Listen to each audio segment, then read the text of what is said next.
Hello दोस्तों, तो आज हम लोग फिर से आ गए हैं एक चैप्टर लेके।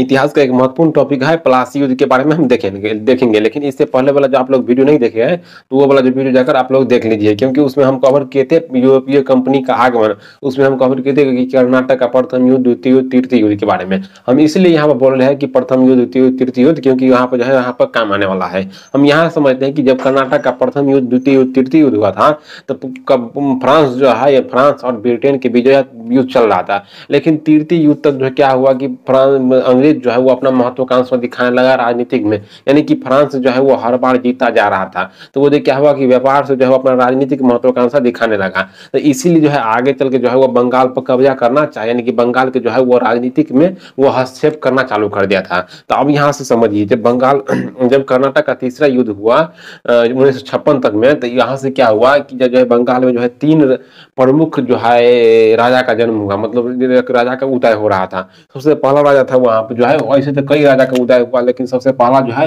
वो मुर्शिद कुली खां थे। उसके बाद जो है वो अलीवर्दी खां थे। कौन थे? तो अलीवर्दी खां, उसका जो नाती था यानी कि जो है वो सिराजी दौला थे। अब यहाँ समझिए कि जब अंग्रेज का टाइम था उस समय सबसे अगर शक्तिशाली जो है शासक उभर के आए थे, तो वो जो था अलीवर्दी खां का जो है वो नाती थे, वो सिराजी दौला जो है बंगाल के नवाब थे उस समय। अब क्या हुआ कि हम देखते हैं यहाँ पर, अगर पलासी युद्ध की बात करेंगे हम यहाँ पर, तो पलासी के हम युद्ध के पूर्व स्थिति की बात करेंगे, फिर उसकी युद्ध के बाद में बात करेंगे, उसके प्रभाव के बारे में हम बात करेंगे। तो हम यहाँ पर देखते हैं कि पलासी के पूर्व स्थिति के बारे में बात कर लेते हैं, यानी कि पलासी युद्ध के पूर्व स्थिति क्या था वहां बंगाल में। अब हम यहाँ समझते हैं कि बंगाल में जो है ब्रिटिश ईस्ट इंडिया कंपनी जो आए थे, तो उसे जो है नवाब द्वारा जो है खुला छूट दे दिया गया था कि जो है आप जो है बंगाल में जो है व्यापार जो है आराम से कर सकते हैं। आपको जो है थोड़ा बहुत टैक्स लगेगा या नहीं के बराबर टैक्स लगेगा। तो ये जो था ब्रिटिश ईस्ट इंडिया कंपनी को। यहाँ पर ध्यान रखिए कि यह छूट था किसको? तो ब्रिटिश ईस्ट इंडिया कंपनी को। लेकिन क्या है, वहाँ यहाँ पर जो है अंग्रेज जो है अपना निजी हस्तक्षेप करने लगा। मतलब जो है ब्रिटिश ईस्ट इंडिया कंपनी के जो है अध्यक्ष थे, यानी कि जो है उसका मेन चेयरमैन थे, वो जो है अपना निजी आधिपत्य जमाना चाहते थे, यानी कि निजी जो है वो सरकारी के जगह जो है अपना प्राइवेट व्यापार भी बंगाल में करना चालू कर दिया था, और साथ साथ जो है वो राजनीति में भी घुसना चालू कर दिया था। तो ये था मतलब सिराजुद्दौला के समय जो है वो अंग्रेज का बढ़ते हुए राजनीतिक महत्वाकांक्षा जो है बढ़ रहा था। तो हम यहाँ पर देखते हैं कि ब्रिटिश ईस्ट इंडिया कंपनी को जो है वो व्यापार का छूट था, यहाँ पर जो है बंगाल में छूट था। अब क्या हुआ कि उसी समय जो है बंगाल और फ्रांस में जो है वो सप्तवर्षीय जो है युद्ध चालू हो गया था। तो कहा कि बंगाल, भारत में बंगाल आती फ्रांस थे, फ्रांसीसी थे और अंग्रेजी थे। तो क्या हुआ कि दोनों जो है अपने अपने किले पे जो है वो किलाबंदी चालू कर दी। जैसे फ्रांस का किला था, मतलब ये हो गया फ्रांस का किला, ये हो गया अंग्रेज का किला, ये हो गया अंग्रेज का किला। तो क्या हुआ कि वो जो है अपने अपने किले पे जो है वो जो है किलाबंदी चालू कर दिया। मतलब जो है जो भी किला बनाए थे, जो भी जो है व्यापारी कंपनी मतलब जो स्थान बनाए थे, उस पर जो है घेरना चालू कर दिया था, क्योंकि जो है उसके दोनों के बीच जो है युद्ध छिड़ गया था 1956 के दौरान। तब क्या हुआ कि सिराजुद्दौला को जो है यह बात पसंद नहीं आया कि जो है अंग्रेज जो है हमारे देश में आकर के, फ्रांसीसी जो है हमारे देश में आकर के जो है वो किलाबंदी जो कर रहा है, हो सकता है कल के बने जो हो अपना उसका अधिकार जमा ले, उस पर अधिकार कर ले। हो सके कि तीसरा दिन आके जो है हमारे राज्य में जो है हम पर खुद आक्रमण कर दे। इसलिए जो है उसको अच्छा नहीं लगा, और वो जो क्या किया कि उसको जो है अंग्रेज और फ्रांस को जो है यह मना किया कि जो है आप दोनों जो है किलाबंदी नहीं कर सकते हैं। यह तो बात जो है फ्रांसीसी जो है वह बात तो है मान लिया, और वो किलाबंदी करना जो है वह छोड़ दिए। लेकिन यह बात यहाँ पर आया कि अंग्रेज जो है इसका बात जो है इनकार कर दिए, और उसका जो है कोई महत्व नहीं दिया। इससे जो है चिढ़ होकर, इससे गुस्सा होकर जो है नवाब जो है यानी कि सिराजुद्दौला जो है वो 1956 में जो है वो फोर्ट विलियम किला पर जो है वो आक्रमण कर दिया। अब फोर्ट विलियम किला जो है वो अंग्रेज का था। नवाब जो है यानी सिराजुद्दौला जो है वो 1756 में जो है फोर्ट विलियम किला पर जो है आक्रमण कर दिया, जो किला जो था और वो अंग्रेज का था। वहां पर क्या हुआ, वहां पर जाने के बाद जो है मतलब नवाब द्वारा जो नवाब का सैनिक जो है एकदम से जो है उस पर आक्रमण कर दिया, जिससे कई अंग्रेज सैनिक जो है वहां पर कहा जा रहा है कि अंग्रेज का सैनिक जो है मरा था। बहुत जो है अंग्रेज जो है वहां से उड़ीसा भागकर चले गए थे। उसी में जो क्या है कि उसी में बताया जा रहा है कि 146 सैनिक जो थे उसे जो है पकड़ करके 146 सैनिक जो है नवाब द्वारा, यानी कि कहा जा रहा है कि सिराजुद्दौला द्वारा जो है पकड़ कर जो है कैद कर दिया था एक कोठरी में, जो पूरा ब्लैक मतलब बंद कोठरी था, जिसमें से 123 सैनिक जो है वह दम तोड़ के मर गए थे, जिसमें से केवल 23 सैनिक बचे थे, जिसे हम ब्लैक होल के नाम से, यानी कि ब्लैक होल घटना के नाम से जानते हैं। अब यहाँ पर समझिए कि यह तो हो गया, लेकिन जो कुछ सैनिक जो है भाग गए थे उड़ीसा जो है उसको बचाने के लिए जो है यहाँ से क्या गया, मद्रास से जो है वो क्लाइव और जो है वाटसन आए। अब बोले मद्रास से कहे आए, तो मद्रास में जो है वो मद्रास पे जो है आधिपत्य जमा लिया था उस समय, अंग्रेज जो है वो अपना अधिकार जमा लिया था। तो वहां पर जो उसका प्रमुख व्यक्ति रह रहे थे मद्रास में, तो मद्रास से जो है कहाँ पर आया, तो बंगाल में आया। अब इसमें से कौन थे दो प्रमुख व्यक्ति, तो वो थे क्लाइव और वाटसन थे। ये दोनों व्यक्ति जो है आए और जो है नवाब के पास गए, और वहां पर जाकर जो है क्या हुआ, तो दोनों जो है अंग्रेज और नवाब के बीच जो है वो संधि हुआ। तो इसे हम क्या कहते हैं, तो अलीनगर के संधि से नाम से जानते हैं। 1757 में अलीनगर, हम कलकत्ते को उस समय कलकत्ता नाम था, लेकिन नवाब जो है उसका नाम अलीगढ़ रख दिया था, तो इसीलिए इसे जो है हम अलीगढ़ के संधि के नाम से जानते हैं। तो यहाँ पर क्या हुआ कि अलीनगर के संधि के नाम से हम जाने लगे, लेकिन यह नवाब के लिए यानी कि सिराजुद्दौला के लिए जो है अपमानजनक संधि था। अब बोलिएगा कि अपमानजनक संधि क्यों था यह, तो इसमें क्या हुआ था कि जो है नवाब को जो है उसको जितना भी फोर्ट विलियम किला पर जो आक्रमण किए थे नवाब, उसको पूरा जो है भरपाई किया गया नवाब द्वारा।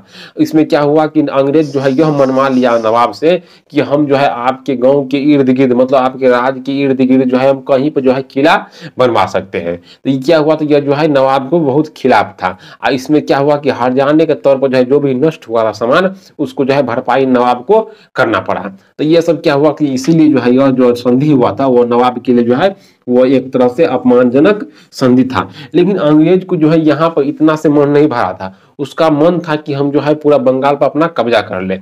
इसीलिए क्या हुआ कि एक संधि बनाया था जिसमें जो है नवाब बताए थे कि ये जो है हम कहीं पर जो है वो अपना किला जो है बनवा सकते हैं, मतलब कुछ 5-6 जो है वो नियम बताए थे जिसमें जो है वो संधि के बारे में बताए थे। लेकिन बाद में जाकर जो है नवाब पर दोष लगा दिया गया अंग्रेज द्वारा कि नवाब जो है इन सभी को फॉलो नहीं, मतलब इन सभी जो है कानून को, इन सभी रूल को जो है वो नवाब जो है फॉलो नहीं कर रहा है। लेकिन ये जो है अंग्रेज का चाल था युद्ध करने के लिए और पूरा तरह से जो है बंगाल को जीतने के लिए। तो यह जो है क्या हुआ कि नवाब पर जो है वो अपना वो दोष लगा रहे थे कि ये जो है वो फॉलो जो है हमारे रूल को जो है वो फॉलो नहीं कर रहा है, यानी कि अंग्रेज जो है और नवाब जो है वो अलीनगर संधि द्वारा जो है हस्तक्षेप जो हुआ है, यानी कि जो कागज बना है उस पर जो रूल है उसका जो है फॉलो नहीं कर रहा है, उसका जो है उल्लंघन कर रहा है। तो इसीलिए जो है क्या हुआ कि फाइनली जो है अंग्रेज और नवाब के बीच जो है वो 23 जून 1757 को जो है वो पलासी में जो है वो बंगाल में एक जगह का नाम है पलासी, वहां पर युद्ध हुआ था जिसे हम पलासी के युद्ध के नाम से जानते हैं। 23 जून 1757 को जो है पलासी में एक युद्ध हुआ था जिसे हम पलासी के युद्ध के नाम से जानते हैं। लेकिन यहाँ पर समझिए कि बंगाल नवाब जो था, नवाब के प्रमुख व्यक्ति थे कौन कौन, उसमें से हम क्या है कि यहाँ पर समझने वाला बात है। तो यहाँ पर देखिए बंगाल के जो मतलब नवाब के जो है प्रमुख व्यक्ति थे उसमें से सबसे प्रमुख था वो मीर जाफर था, मीर अमीर चंद था, वो मानिक चंद थे। ये 3-4 व्यक्ति जो है वो नवाब के जो है प्रमुख थे। लेकिन क्या हुआ था कि जो है पहले से जो है इसका ज्यादा जितने सैनिक थे नवाब के वो सारे जो है अंग्रेज के साथ मिल गए थे और उससे जो है कुछ घूस लेके जो है अपना जो है अंग्रेज के साथ जो है वो मिल गए थे। लेकिन जब युद्ध जो हुआ था तो उसमें क्या हुआ कि जो दो इसका जो है एक था मीर मदन और एक था मोहनलाल, जो है जो दो ही जो है इसका ईमानदार था, मतलब नवाब का जो है ईमानदार जो है वह शासक था, यानी कि कह सकते उसका सैनिक था। तो यहाँ पर जब युद्ध जो हुआ नवाब और जो है अंग्रेज के बीच, उसमें से जो है मीर मदन और मोहनलाल जो है अपने बहादुरी के साथ जो है वो अपने नवाब के लिए जो है वो युद्ध में जो है वो लड़े थे। लेकिन जितने भी सैनिक थे जैसे मीर जाफर हो गया, जैसे अमीर चंद हो गया, मानिक चंद हो गया, ये सब जो है क्या था कि अंग्रेज के साथ जो है वो सीधे तौर पर जो है यानी कि रॉबर्ट क्लाइव के साथ जो है वो सीधे तौर पर जो है वो गुफ्तगू कर लिए थे, यानी कि मिल गए थे। इसलिए क्या हुआ कि अंत में जब पता चला नवाब की जो है इन सारे से हमारे साथ जो है विश्वासघात हुआ है, तो नवाब जो है उस युद्ध से जो है भागने लगा। तो उसी दौरान क्या हुआ कि मीर जाफर जो है इनका पुत्र जो था वो जो है आगे चल के जो है वो नवाब को जो है वो मरवा देता है और फिर जो है युद्ध जो है यहीं पर क्या होता था, खत्म हो जाता था। इस प्रकार जो है वो बंगाल पर जो है पूर्णतः जो है वो अंग्रेज का जो है अधिकार कह सकते हैं हम। क्या है कि जो है आगे चलकर जो युद्ध जो हुआ तो उस पर जो है बंगाल पर जो है नवाब अंग्रेज का अधिकार हो गया, और अंग्रेज का अधिकार जो हो गया तो उसके बाद हम अभी समझते हैं कि अंग्रेज का अधिकार होने के बाद जो है उसके पास जो है आर्थिक स्थिति काफी मजबूत हो गई, जिससे वो उसका सैनिक काफी बड़ा हो गया, जिससे जो है बाद में चलकर जो है वो डच को भी हरा दिए और फ्रांसीसी को भी हरा दिए। तो ये था इसका प्रभाव के बारे में। और यहाँ पर समझते हैं हैं कि जब जो है 23 जून 1757 को जो है प्लासी में युद्ध हुआ था, उसमें नवाब जो है मारे गए थे, यानी कि सिराजुद्दौला को जो है मृत्यु हो गया था। तो पूर्णतः जो है वो जो है नवाब अंग्रेज जो है वह बंगाल को जीत लिए थे। अब बाद में जाकर क्या हुआ कि न अंग्रेज जो है वहां पर जो है वह प्रत्यक्ष शासन जो है करना नहीं चाह रहे थे, कि अगर हम बंगाल में जो है प्रत्यक्ष शासन मतलब हम अपना अंग्रेजी व्यक्ति को जो है वहां पर शासक बना दे, तो क्या हो सकता है कि दूसरे राज्य में देखेगा कि अंग्रेज जो है आकर के जो है बंगाल में जो है वो अपना शासन चला रहा है, तो उससे क्या हो जाएगा कि पूरे व्यक्ति जो है मिलकर जो है वो अंग्रेज पर जो है आक्रमण कर देगा।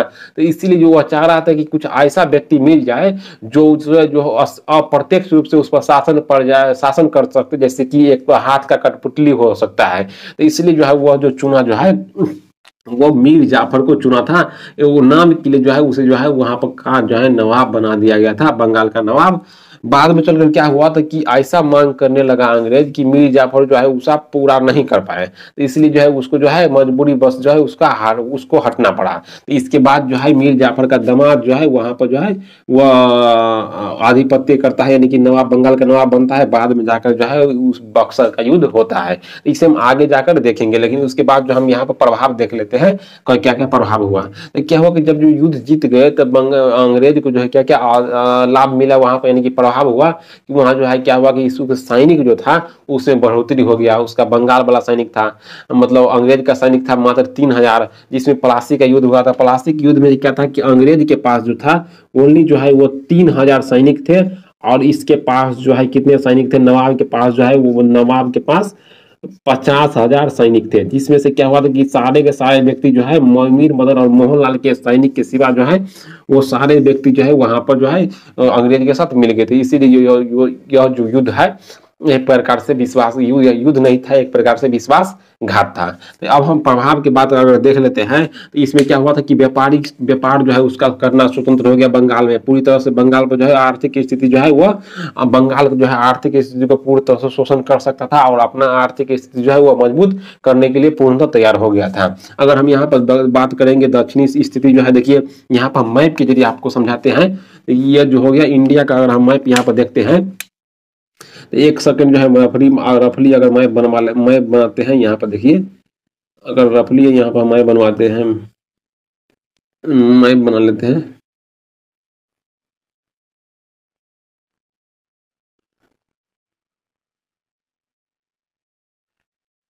अगर देखिए यह जो है एक प्रकार से हम रफ जो है इंडिया का मैप बना लिए। तो यहाँ पर हम देखते हैं तो बंगाल जो है यहाँ पर था, यानी कि बंगाल जो है यहाँ पर प्लासी का युद्ध हुआ था।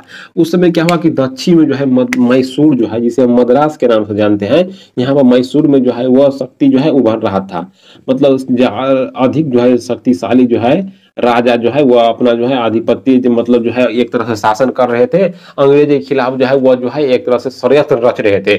इसको दबाने के लिए जो है अंग्रेज के पास जो है बंगाल से काफी धन आ गया था, जिससे क्या हुआ कि दक्षिण की शक्ति जो है यह तो पूरब में था, यह जो है दक्षिण को शक्ति को जो है दबा सकता था। तो यह प्रकार से एक प्रकार से अंग्रेज को लाभ मिल गया। उसके बाद क्या हुआ कि फ्रांसीसी को भी हरा दिया और डच को भी खिलाफ जो है युद्ध हुआ था। उसमें क्या हुआ था कि बंगाल के जीतने के बाद उसके पास जो है धन आ गया था, बंदूक आ गए थे, सैनिक आ गए थे, जिससे क्या हुआ कि आगे चल के जो है बैटल ऑफ बेदरा में जो है वो बंगाल फ्रांसीसी को भी हरा दिए। तो ये सब क्या था कि प्लासी युद्ध का जो प्रभाव था। तो आगे चल के जो है हम अभी देखेंगे, मतलब आगे चल के दूसरा पार्ट में देखेंगे जैसे मीर जाफर जो है इसका जो है वह दामाद जो है मीर कासिम को जो है बंगाल को गद्दी दे दिया गया था, क्योंकि मीर जाफर को जो है वह बंगाल के गद्दी नहीं संभाला, क्योंकि अंग्रेज जो है काफी तरह से उसको मांग कर रहे थे कि हमें इतना पैसा चाहिए, जो है मीर जाफर जो है उसे पूरा नहीं कर पाया। तो आगे चल के जो है उसका दामाद जो है वो मीर कासिम को बनाया गया, लेकिन मीर कासिम जो है वो अंग्रेज के साथ युद्ध किया, जिसे हम बक्सर के युद्ध के नाम से जानते हैं। तो आगे वाला वीडियो में हम देखेंगे। तब तक जो है इसका आप लोग स्क्रीनशॉट ले लीजिए। आज के लिए इतना ही। Thank you for watching this video.